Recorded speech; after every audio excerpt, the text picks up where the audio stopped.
Right. ఇప్పటి వరకు చూస్తే తమిళనాడులో 234 నియోజకవర్గాలకు 118 మ్యాజిక్ ఫిగర్ దాటాలి. అయితే టీవీకే 110 ఆధిక్యంలో ఉంది, డిఎంకే 60, తర్వాత అన్నా డిఎంకే 63 ఆధిక్యంలో ఉంది. ఇక వెస్ట్ బెంగాల్లో చూస్తే బీజేపీ 194, టీఎంసీ 93 స్థానాల్లో ఆధిక్యంలో ఉన్నాయి. ఇక కేరళలో యూడీఎఫ్ 100 ఈ రకంగా ముందుకు వెళ్తూ ఉన్నటువంటి పరిస్థితి. మరి కాసేపట్లోనే మనకి పూర్తి స్థాయిలో ఏ పార్టీ ఎన్ని లీడింగ్లో ఉన్నాయి, ఎన్ని విజయంలో ఉన్నాయి అనేది కూడా మనకు తెలిసిపోతుంది. రైట్. ఇక మనతో జాయిన్ అవుతున్నారు, డిబేట్లో పార్టిసిపేట్ చేస్తున్నారు బీజేపీ నాయకులు కప్పర ప్రసాద్ గారు ప్రస్తుతానికి, తర్వాత కాంగ్రెస్ నాయకులు కూడా మనతో జాయిన్ అవుతారు. ముందుగా ప్రసాద్ గారితో మాట్లాడతారు. ప్రసాద్ గారు నమస్కారం. నమస్కారం అండి. నమస్కారం అండ్ అభినందనలు. వెస్ట్ బెంగాల్ ఎట్టి పరిస్థితుల్లో వెస్ట్ బెంగాల్లో కాషాయ జెండా ఎగరడమే లక్ష్యంగా బీజేపీ అగ్రనేతలందరూ కూడా తమ తమ శక్తి మొత్తాన్ని కూడా అక్కడ ఒడ్డి మరి గెలుపు దిశగా వెస్ట్ బెంగాల్లో మీరు పాగా వేయడం జరిగింది. సో ఏంటి ఈ విజయానికి కారణం ఏంటి అనుకుంటున్నారు? ఈ విజయం మీరు ఊహించింది డెఫినెట్గా, ఎందుకంటే గత ఎలక్షన్స్లోనే మీరు ఖచ్చితంగా దీన్ని గెలవాలి అనుకున్నటువంటి రాష్ట్రం ఇది. సో ఈసారి ఖచ్చితంగా గెలిచి చూపించినటువంటి పరిస్థితి ఏంటి? మీ విజయానికి మేజర్ రీజన్స్ ఏంటి అనుకుంటున్నారు? ముందుగా మీకు రాజ్ న్యూస్ ప్రేక్షకులకు నమస్కారం. ఈ విజయం నిజంగా చాలా ఆనందంగా ఉంది. దేశంలో నరేంద్ర మోదీ గారి ప్రభుత్వం మూడోసారి అధికారంలోకి వచ్చినప్పటికంటే కూడా బెంగాల్లో కాషాయ జెండా రెపరెపలాడడం చాలా ఆనందాన్ని ఇస్తా ఉంది. ఈ ఆనంద సమయంలో బెంగాల్ ప్రజానీకానికి, భారతీయ జనతా పార్టీకి ఓట్లేసి గెలిపించినటువంటి బెంగాల్ ప్రజానీకానికి కృతజ్ఞతలు తెలియజేస్తా ఉన్నాం. అట్లనే కష్టపడి ప్రాణాలకు తెగించి కొట్లాడి పార్టీని అధికారంలోకి తీసుకురావడానికి కృషి చేసినటువంటి భారతీయ జనతా పార్టీ సామాన్య కార్యకర్తలందరికీ కూడా అభినందనలు తెలియజేస్తాం. కాషాయ జెండా పుట్టిన నెల బెంగాల్. భారత మాతకు జయని నినాదం ఇచ్చింది బెంగాల్. వందే మాత్రాన్ని రాసింది బెంగాల్. జనగణమనం రాసింది బెంగాల్. అలాంటి బెంగాల్లో అసలు భారతీయత లేకుండా పోతా ఉంది. బంగ్లాదేశీయుల చొరబాటుతోటి, అక్రమ వలసదారులతోటి అక్కడ జాతీయవాదం అనేటువంటి జాతీయవాద ఊపిరితిస్తున్నటువంటి పరిస్థితులు అక్కడ కనబడుతున్నటువంటి రోజుల్లో అక్కడ మళ్ళీ జాతీయవాదాన్ని బతికించాలనే ఉద్దేశంతో భారతీయ జనతా పార్టీ చాలా తీవ్రంగా కష్టపడి అక్కడ విజయం సాధించడం జరిగింది. మీరు అన్నట్టుగా ప్రధాని నరేంద్ర మోదీ గారు, అలాగే మన గృహమంత్రి అమిత్ షా గారు, ఇతర పార్టీ నాయకులు నితిన్ నబీన్ గారు, పార్టీ జాతీయ అధ్యక్షులు, ఇతర పార్టీ నాయకులు, సామాన్య కార్యకర్తలు అందరూ కూడా ఈసారి విజయం సాధించాలనేటువంటి లక్ష్యంతో కృషి చేశారు. వారందరి కృషి ఫలించి భారతీయ జనతా పార్టీ అధికారంలోకి రాబోతాం.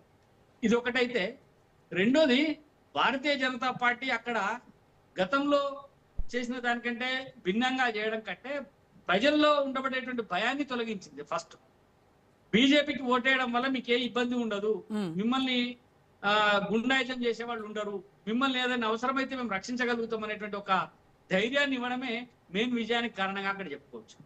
మొన్నటిదాకా జరిగినటువంటి ఎన్నికలు, అంటే స్వతంత్రంలో ఎన్నికలు మొదలైనప్పటి నుంచి ఇప్పటిదాకా ఇంత ప్రశాంతమైనటువంటి వాతావరణంలో ఎన్నికలు ఎప్పుడు జరగలేదు అనేది పరిశీలకులు చెప్తా ఉన్నారు. పత్రికలు కూడా అనేక రకాల వ్యాసాలు దానిపైన రాసినట్టు మనం చూసినాం. అయితే ఇవన్నిటికీ మెయిన్ కారణం ఏంటంటే ప్రజల్లో భయం తొలగిపోవడం, స్వచ్ఛందంగా వచ్చి ఓటేయడమే చాలా ప్రధానంగా మనం చెప్పుకోవచ్చు. ఇంకొకటి, ఇక్కడ ప్రజలు ఎప్పుడూ ఒకవైపు నూతనత్వాన్ని కోరుకుంటా ఉన్నారు. బెంగాల్లో అయితే గత 3 సార్లు మమతా బెనర్జీకి అధికారాన్ని ఇచ్చారు. 3 సార్లు ఇచ్చినటువంటి అధికారంలో కూడా భయంతో ఇచ్చినటువంటి అధికారము. స్థానిక గుండాలు ఇక్కడ ఈ బూత్ లో మెజార్టీ రాకపోతే వాళ్ళందరూ వచ్చి అక్కడ బీజేపీ కోటేసిన వాళ్ళందరిపైన దాడులు చేస్తారు, వాళ్ళ మీద అక్రమంగా కేసులు పెడతారు. చాలా రేపులు చేసినటువంటి సంఘటనలు కూడా చూసినాం. ఇండ్ల మీద పడి పోయినసారి బీజేపీ కోటేసినటువంటి బీజేపీ సింపథైజర్స్ ఇండ్లపై పడి రేపులు చేసి, గృహదహనాలు చేసి ఎంత హింస పెట్టిందో మనం అందరం చూసినాం కదా. అవన్నీ లేకుండా ఖచ్చితంగా మేము మీకు సహాయపడగలుగుతాం అనేటువంటి ధైర్యాన్ని ఇవ్వడమే ఈరోజు విజయానికి ప్రధాన కారణంగా చెప్పొచ్చండి. ఓకే. సో అంటే సర్ ఫ్యాక్టర్ మిమ్మల్ని చాలా ఇబ్బంది పెట్టబోతోంది, ఎందుకంటే అటు కాంగ్రెస్ కావచ్చు, ఇటు టీఎంసీ కావచ్చు, వీళ్ళందరి ప్రధాన అస్త్రం ఏంటంటే ఈ సర్ అంశాన్ని వాళ్ళు ప్రధానంగా తెర మీదకి తీసుకొచ్చారు. రాహుల్ గాంధీ అయితే ప్రతిరోజు ఈ సర్ అంశం ఆయన ప్రచారంలో ప్రతి చోట కూడా ఉంది. సో ఇది ఎక్కడ మీకు మైనస్ అయినట్టు కనిపించట్లేదు. వెస్ట్ బెంగాల్లో చూస్తే మేజర్గా 89 లక్షల ఓట్లు మీరు తీసేశారు అనవసరంగా. అవన్నీ కూడా వీళ్ళకి సంబంధించినటువంటి ఓటర్లు, వీళ్ళకి సపోర్ట్ చేసేటువంటి ఓటర్లు అని వాళ్ళు నానాయాగి చేశారు. ముందుగా సరంశాన్ని బాగా ప్రజల్లోకి తీసుకుపోయినటువంటి రాహుల్ గాంధీ గారికి మేము కృతజ్ఞతలు తెలుపుతాం. ఎందుకంటే సర్ అనేటువంటి అంశం బెంగాల్లో ఆయన ప్రజలకు తీసుకుపోయిండు. అది బీహార్ లో ఫెయిల్ అయిపోయింది అంశం. బీహార్ ప్రజలు సరైనటువంటి అంశాన్ని పట్టించుకోలేదు. సేమ్ అక్కడ ప్రజలు తిరస్కరించినటువంటి అంశాన్ని తీసుకుపోయి బెంగాల్లో పెట్టింది. అది ఆ బెంగాల్లో ఈ సరైనటువంటి అంశమే ప్రధానమైనటువంటి ఎజెండాగా వాళ్ళు తీసుకున్నారు. కానీ దాన్ని ప్రజలు పట్టించుకోలేదు. ఎందుకంటే తీసేసినటువంటి ఓట్లలో ఏ ఒక్కరు కూడా అంటే ఒరిజినల్ ఓట్లు ఎక్కడా పోలేదు. డబల్ ఉన్నాయో లేకపోతే చనిపోయిన వాళ్ళో లేకపోతే ఇతర ప్రాంతాలకు వలసపోయినటువంటి వాళ్ళ ఓట్లు మాత్రమే పోయినాయి అనేది స్పష్టంగా మనకు అర్థమవుతుంది. మీరు గమనించండి, ఇన్ని లక్షల ఓట్లు కనుక తీసేసింటే, ఒరిజినల్ ఓటర్స్ తీసేసింటే బెంగాల్లో రోడ్లపైకి ఎంతమంది జనాలు రావాలి? ఇంత పెద్ద ఎత్తున ధర్నా జరగాలి. మీరు అన్నట్టుగా దాదాపు 30 నుంచి 35 లక్షల మంది ఓటర్, దాదాపు 70 లక్షల పైన ఓట్లు తీసేసినట్టుగా చెప్తా ఉన్నారు. అందులో 70 లక్షల ఓట్లలో కనీసం 10 లక్షల మంది వచ్చి రోడ్డు మీద ధర్నాలు చేయాలి కదా. మా ఓటు పోయినాయని చెప్పి కనీసం ఒక్కరన్నా మా ఒరిజినల్ ఓటు తీసేసిండ్రు అని చెప్పి చెప్పాలి కదా. ఇప్పటిదాకా రాజకీయ పార్టీలు తప్పితే ప్రజలు ఎవరు, ఓటర్లు ఎవరు బహిరంగంగా మా ఓటు పోయింది, మాకు అన్యాయం జరిగిందని ఎక్కడా చెప్పలేదు అనేది ఒకటి స్పష్టం. రెండోది, బీహార్ లా స్పష్టమైనటువంటి తీర్పు బీహార్ ప్రజానికం ఇచ్చిండ్రు. సరి మీద ఆయన బీహార్ లో ఇంటింటికి తిరిగిండు, కాలికి బలపం కట్టుకొని తిరిగిండు రాహుల్ గాంధీ.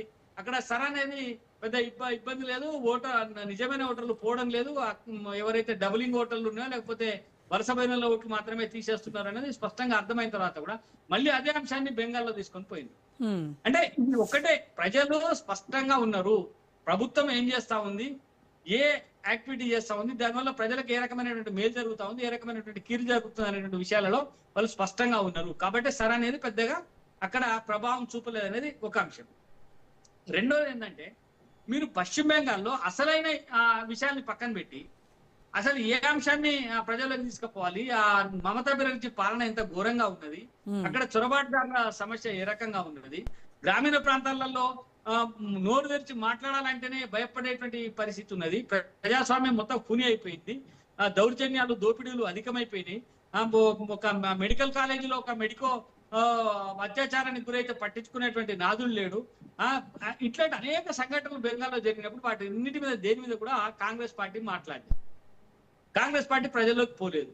కాంగ్రెస్ పార్టీ కనీసం వీటిని మమతా బెనర్జీకి వ్యతిరేకంగా మాట్లాడడానికి ప్రయత్నం చేయలేదు.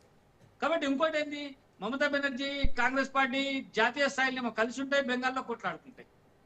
ఇవన్నీ ప్రజలు చూస్తా ఉన్నారు. అంటే మమతా బెనర్జీ నిలువరించగలిగేటువంటి శక్తి ఎవరికి ఉంది అంటే కేవలం భారతీయ జనతా పార్టీ మాత్రమే ఉందనేది ఇక్కడ డిసైడ్ అయిపోయింది. అంటే ఈ 5 రాష్ట్రాల్లో కూడా ప్రసాద్ గారు, ఈ 5 రాష్ట్రాల ఎన్నికల్లో కూడా ఎందుకు వెస్ట్ బెంగాలే మీకు అంత కీలకం, ఎందుకు అంత ప్రతిష్టాత్మకంగా తీసుకున్నాయి? అందరూ మోదీతో సహా అందరూ అక్కడికి వెళ్ళి ప్రచారం చేశారు. మిగతా వాటిలో అంటే ఇప్పుడు తమిళనాడులో చూస్తే అది మీకు ఎలాగూ మీ వైపు చూడరు అనేటువంటి నమ్మకం. అటు కేరళ కావచ్చు, సరే అస్సాం పుదుచ్చేరి పైన మీకు మొదటి నుంచి కూడా నమ్మకం ఉంది, అది మాదే అని చెప్తున్నారు. మరి మిగతా ఈ 3 రాష్ట్రాల్లో ఎందుకు అంతగా మీరు ఈ 2 రాష్ట్రాల్లో ఇది చేయలేదు? అంటే మీరు ఒకటి గమనించాలండి, భారతీయ జనతా పార్టీ ఎప్పుడు కూడా గాలివాటంగా అధికారంలోకి రాదు, గాలివాటంగా పూర్తి ఓటు శాతాన్ని పెంచుకోదు. ఎక్కడ కూడా చాలా పకడ్బందీగా వ్యవహారం చేసి చాలా దీని ఏంటంటే కల్టివేటెడ్ పద్ధతిలోనే మనం ఆ పార్టీని విస్తరించడానికి ప్రయత్నం చేస్తాం. మీరు గతంలో చూసుకుంటే బెంగాల్లో కూడా మాకు 3 సీట్లు, 3 సీట్ల నుంచి అంతకుముందు 0 సీట్లు, దాని తర్వాత 3 సీట్లు, దాని తర్వాత 77 సీట్లు ఇప్పుడు అధికారం వైపుగా వచ్చినాం. అట్లనే మీరు తమిళనాడులో కూడా మాకు ఇప్పుడు లేకపోవచ్చు, ఇప్పుడు మాకు తమిళనాడులో తక్కువ సీట్లు రావచ్చు, లేదా మా కూటమి అక్కడ మా కూటమి పర్ఫార్మెన్స్ చూస్తే డిఎంకే కంటే ఒక 5-6 సీట్లు ఎక్కువనే ఉన్నది. కానీ తమిళనాడులో కూడా రాబోయేటువంటి రోజుల్లో మా పార్టీ పర్ఫార్మెన్స్ ఉంటుంది. ఖచ్చితంగా మేము తమిళనాడును కూడా మా పార్టీని విస్తరిస్తాం, తమిళనాడులో కూడా అధికారంలో రావడానికి ప్రయత్నం చేస్తాం. మీరు మంచి ప్రశ్న అడిగిన, బెంగాల్ ఎందుకు ఇంత ప్రాముఖ్యత, బెంగాల్ ఎందుకు మేము స్పెషల్ గా మాట్లాడాల్సి వచ్చింది అంటే, ఇందాక మీకు చెప్పినాను, జనసంఘ్ పుట్టిన గడ్డ బెంగాల్, శ్యామ్ ప్రసాద్ ముఖర్జీ పుట్టినటువంటి ప్రాంతం బెంగాల్, వందే మాత్రం నినాదం వందే మాత్రం రాసింది అండ్ ప్రబలింది బెంగాల్ నుంచి, జనగణమన గీతం మొదలైంది బెంగాల్ నుంచి. అంటే ఇట్లా బెంగాల్ అనేక రకాలైనటువంటి ప్రాధాన్యత ఉన్నటువంటి బెంగాల్లో జాతీయవాదం అనేటువంటి అంశమే లేకుండా పోతా ఉన్నది. అక్కడ ఓట్ బ్యాంక్ రాజకీయాలు పెరిగి మమతా బెనర్జీ లాంటి వాళ్ళు కేవలం అధికారంలో ఉండడం కోసము దేశాన్ని భ్రష్టు పట్టించడానికి కూడా సిద్ధమవుతున్నటువంటి పరిస్థితి, రోహింగ్యాలకు ఓట్లు ఇస్తున్నటువంటి పరిస్థితి, చొరబాటుదారులకు అవకాశం కల్పిస్తున్నటువంటి పరిస్థితి, గుళ్ళల్లో ఇప్పుడు చూస్తే మనము పాకిస్తాన్ బంగ్లాదేశ్ కంటే కూడా దారుణమైనటువంటి పరిస్థితి అలా బెంగాల్లో ఉన్నది. గుడిలో పోయి పూజ చేసుకోవడానికి అవకాశం లేదు, శ్రీరాముడికి సేవలు చేసుకోవడానికి అవకాశం లేదు, బొట్టు పెట్టుకోవడానికి అవకాశం లేదు, ఊర్లలో పోతే ఎక్కడ పడితే అక్కడ ఈ పశ్చిమ బెంగాల్ నుంచో లేకపోతే ఇతర ప్రాంతాల నుంచి వచ్చినటువంటి మతోన్మాద మూకల దాడులు ఎక్కువైపోతా ఉన్నాయి. దీని నుంచి బెంగాల్ను రక్షించాలి. దీని నుంచి బెంగాల్ను రక్షించాలంటే ఏం చేయాలి? కాంగ్రెస్ పార్టీ చేతులు ఎత్తేసింది, ఆడ కనుమరుగైపోయింది లేదు. సిపిఎం పార్టీ ఇంతకంటే ఎక్కువ దౌర్జన్యాలు చేసి సిపిఎం పార్టీ కూడా కనుమరుగైపోయింది లేదు. ఇక్కడ ఉన్నది ఒకటి భారతీయ జనతా పార్టీ. ఇక్కడ ప్రజలకు ఎక్కడ ఆశాదీపం భారతీయ జనతా పార్టీ. కాబట్టి బెంగాల్లో ఈ వికృత చర్యలన్నింటినీ ఆపడం కోసము వందల మంది భారతీయ జనతా పార్టీ కార్యకర్తలు అక్కడ ప్రాణత్యాగం చేసింది. చాలా సంవత్సరం నుంచి, అంటే మేము బెంగాల్లో 77 సీట్లు గెలిచి 2వ స్థానంలోకి వచ్చి కాంగ్రెస్ పార్టీ సిపిఎం పూర్తిగా కనుమరుగైనప్పటి నుంచి కూడా మేము అక్కడ కింది స్థాయిలో, అంటే పంచాయతీ ఎన్నికలలో అనేక మంది కార్యకర్తలు ప్రాణాలు అర్పించారు, మున్సిపల్ ఎన్నికల్లో అనేక మంది కార్యకర్తలు ప్రాణాలు అర్పించారు. అయినా బెంగాల్ను విడవకుండా బెంగాల్లో ఈ విదేశీ శక్తుల ప్రాబల్యం తొలగించడం కోసం ప్రయత్నం చేసాం. బెంగాల్ అధికారంలోకి వచ్చినాం. అందుకని మీకు ఇందాక ఇంట్రడక్షన్ లో చెప్పినా, మేము 3వసారి దేశంలో అధికారంలోకి వచ్చిన దానికంటే ఎక్కువ సంతోషం బెంగాల్లో అధికారంలోకి రావడం వచ్చింది, కల్పించింది. ఆ రకమైనటువంటి సంతోషం ఉన్నది ఇక్కడ అని చెప్పి చెప్పగలిగింది. ఎందుకంటే బెంగాల్ అనేది చాలా రాక్షస పాలన. రాక్షసుని ఎదిరించడం కోసం నిజంగానే అక్కడ యుద్ధం చేయాల్సి వచ్చింది. రావణాసురుని ఎదిరించడం కోసం ఎట్లయితే వానర సేనను తీసుకొని పోయి రాముడు యుద్ధం చేసిండో ఆ రకమైనటువంటి పరిస్థితుల్లోనే ఇలా మేము బెంగాల్లో యుద్ధం చేయాల్సి వచ్చింది. ఆ విజయం సాధించినటువంటి ఆనందం మాకు కలుగుతా ఉంది. రైట్. అయితే ఎంత చేసినా కూడా మీ ప్రాబల్యము, మీ ఇదంతా కూడా నార్త్కే పరిమితం అవుతా ఉంది. అక్కడ ప్రజలు మాత్రమే. సౌత్లోకి జాతీయ పార్టీల హవా తగ్గించేటువంటి ప్రయత్నాల్లో ఇక్కడ ప్రాంతీయ పార్టీలు ఉన్నాయి. ఇక్కడ సౌత్లో చూస్తే మీకు కర్ణాటక తప్ప ఇక్కడ ఎక్కడా కూడా మళ్ళీ బీజేపీ కనిపించేటువంటి అవకాశం లేదు, ఉండదు అని, రాబోయే కాలంలో కూడా ఉండదు అని చెప్తున్నాయి ఇక్కడ ప్రాంతీయ పార్టీలు. అంటే మీరు ఒకటి స్పష్టంగా అర్థం చేసుకోండి. నేను ఇందాక కూడా మళ్ళీ చెప్తా ఉన్నా, బీజేపీ గాలివాటం పార్టీ కాదు. బీజేపీ మెల్లమెల్లగా డెవలప్ అవుతున్నటువంటి పార్టీ. మాకు సౌత్ లో మీరు అన్నట్టు కొంత బలం తక్కువగా ఉండొచ్చు, కానీ మమ్మల్ని సమర్థించే పార్టీల బలం సౌత్ లో ఎక్కువగా ఉంటుంది. ఎన్డీఏ బలం సౌత్ లో బ్రహ్మాండంగా ఉండదు. అందులో భాగంగానే మనం ఆంధ్రప్రదేశ్ లో అధికారంలో ఉన్నాం, రేపు కర్ణాటకలో కూడా అధికారంలో. మీరు ఎన్డీఏను భారతీయ జనతా పార్టీని విడివిడిగా చూస్తాం.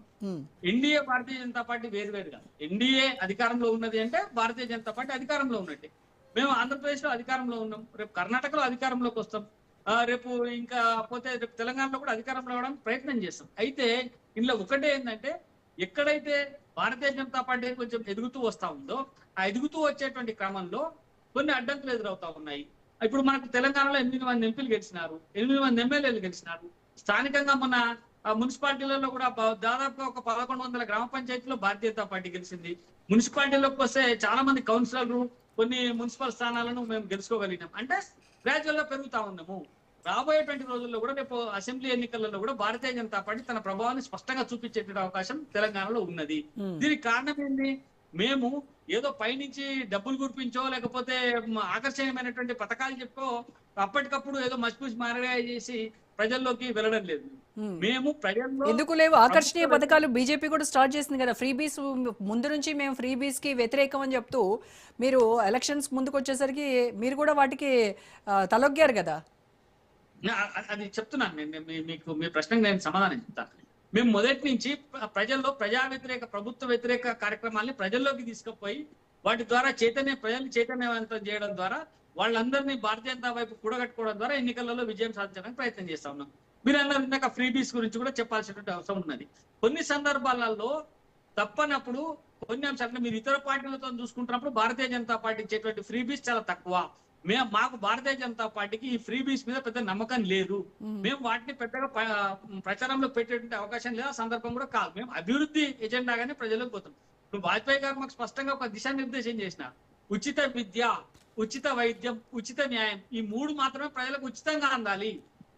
అవి పూర్తిగా ఉచితంగా ఎలాంటి నిష్పక్షపాతం లేకుండా ప్రజలకు అందించగలిగినప్పుడు ప్రభుత్వాలు బలంగా ఉంటాయి, ప్రజలు కూడా వాటి విశ్వాసంతో ఉంటారని చెప్పి ఆ 3ంటిని మేము ప్రజల్లోకి ఉచితంగా తీసుకుపోవడానికి మేము పెద్ద ఎత్తున ప్రయత్నం చేస్తా ఉన్నాం. వాటిని చేస్తాం. ఇప్పుడు కొన్ని సందర్భాలలో కొన్ని అవసరాలు వచ్చినప్పుడు ఆ ప్రజలకు కొన్ని వాగ్దానాలు ఇవ్వాల్సి వస్తుంది, ఇచ్చినటువంటి వాగ్దానాలు నిలబెట్టుకోవాల్సి వస్తుంది. ఇప్పుడు ఉదాహరణకి మేము రైతులకు ఇచ్చేటువంటి కిసాన్ సమ్మాన్ యోజన పథకం ఉంది. ప్రతి రైతుకు 6,000 రూపాయలు ఒక ఎకరానికి 3 సార్లు అందిస్తా ఉన్నాం. అంటే 2,000 చొప్పున మనం అందిస్తా ఉన్నాం, కేంద్ర ప్రభుత్వం అందిస్తుంది. ప్రతి రైతుకు అందిస్తా ఉన్నది. దీంట్లో ఎకరం ఉన్నా, 2 ఎకరాలున్నా, 100 ఎకరాలున్నా 6,000 మాత్రమే కేంద్ర ప్రభుత్వం అందిస్తా ఉన్నది. ఇట్లాంటి కొన్ని పథకాలు అభివృద్ధికి అవకాశం ఉండి అవసరం ఉండేటువంటి పథకాల్ని తీసుకుంటా ఉన్నాం. వాటిని భవిష్యత్తులో కొనసాగిస్తాం. అభివృద్ధి